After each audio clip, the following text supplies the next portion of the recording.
يا هلا، رمضان كريم. فطور اليوم أحلى صينية دياي مشوي مع الخضار. عندي هني عصير برتقالة كاملة راح أحط عليها التفل. أوكي، حضيف فصين ثوم مبشور، بهارات ملح فلفل أسود وبابريكا حلوة أو حارة وبهار مشكل وبهار ديار. اخلط.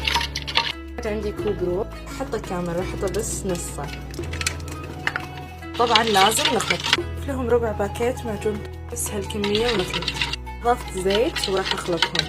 دياي بعد ما انغسل ونقع وصار وايد نظيف راح نضيف هالخليط عليه كذا شوي بالسكين، خليها بتتبيلة من نص ساعة إلى ساعة. والحين جهزت الخضروات، 3 بطاطات ويا زرتين وطماطمتين، تقدرون تضيفون خضار مشكل عليها تصير كاملة، بس أنا ما عندي فاكتفيت بهالخضار. ندش الفرن، نحط الخضار، زيت وملح فلفل أسود معجون طماط وماي حار، ونحط فوقه الدياية، بعدين